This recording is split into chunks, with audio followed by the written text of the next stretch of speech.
ভোর 5:30টায় ঘুম থেকে উঠে ঘুমের বিছানায় ছেলেকে ব্রাশ করিয়ে দেই।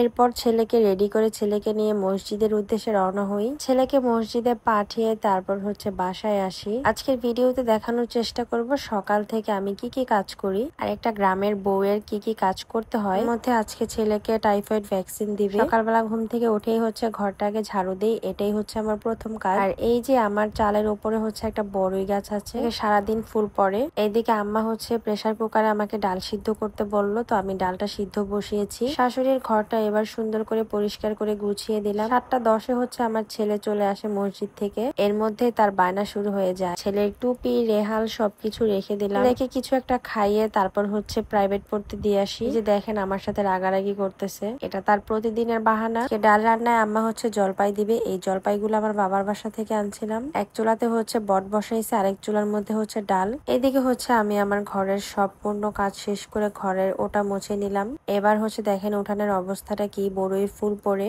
এখন আমি উঠানটাও ঝাড়ু দিয়ে নিব। এর মধ্যে থালা বাসন ধুয়ে সবকিছু পিড়ার উপর আমরা এভাবেই রাখি। আসলে গ্রামে এরকমই দেখবেন, ঘরের যাদের পিড়া পাকা থাকে তারা এভাবে থালা বাসন রাখে। পানিটা ঝরলে তারপর ঘরে নিয়ে যায় থালা বাসন। এদিকে আম্মার রান্না শেষ, আম্মা চলে গেল গরুর খামারে, তো আমি এখানে ছেলেকে খাওয়াচ্ছি। এর মধ্যে ছেলে একটু ট্যাব দেখতেছিল। সচরাচর খাওয়ার সময় আমি ওকে ট্যাব দেখতে দেই না, তো বাচ্চা মানুষ একটু রিল্যাক্সেরও দরকার আছে। আজকে ওকে টিকা দেওয়া হবে টাইফয়েড ভ্যাকসিন, যেটাকে বলে। পেট ভরে খাইয়ে নিতে বলেছে স্যারেরা। ছেলেকে খাবার খাইয়ে এবার ছাগলগুলোকে বের করব। ওরা কান্নাকাটি করতেছে বের হওয়ার জন্য। ওদেরকে এই তো বাইরে বের করে রাখলাম। ওরা এখন একটু রোদ পোহাচ্ছে, যেহেতু গ্রামে এখন একটু শীত পড়তেছে হালকা।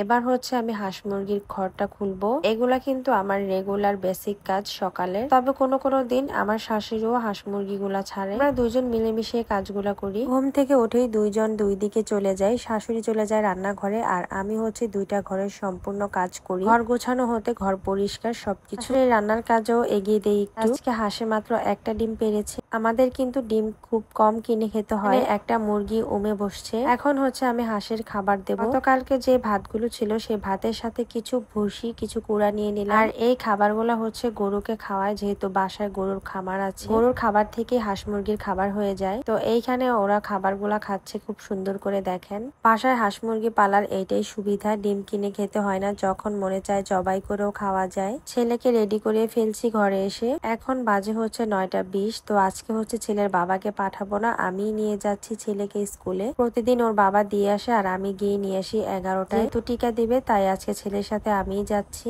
আমার ছেলে কিন্তু একটুও ভয় পাচ্ছে না টিকা দেওয়ার জন্য। অনেক বাচ্চারা কিন্তু ভয় পায়, এমনিতেও ওর ভয়টা খুবই কম। আমি মালদ্বীপে গিয়েই বুঝেছি যে ছেলে 5 বছর বয়সে প্যারাসেলিং করে ফেলে, আর কি ভয় হবে। 10টার মধ্যে টিকা দেওয়ার লোকেরা চলে আসলো, তো আমাদের একটা হল রুমে বসে বাচ্চাদের এক এক করে টিকাগুলা দিয়ে ফেলছে। ওই তো আমার ছেলেকেও দিয়ে ফেলছি। এখন আমরা বাসায় চলে যাচ্ছি। তো আমি জিজ্ঞেস করলাম তুমি ব্যথা পেয়েছো? সে আমাকে বলছে হ্যাঁ ব্যথা পাইছি। হাত তো কিছুতেই ছাড়ছে না। মুন্সিগঞ্জে কি সব স্কুলেই এইরকম টিকা দিচ্ছে কিনা আপনারা জানাবেন, আর আপনারাও কি আপনাদের বাচ্চাদেরকে এই টিকাগুলো দিয়েছেন কিনা কমেন্ট করবেন। আমাদের সারাদিনের কাজকর্ম শেষ, তবে আমার হাজবেন্ড এই বিছানাতে শোয়া ছিল, যার কারণে বিছানা তুলতে পারিনি। এখন বিছানাটা আমি গুছিয়ে নেব।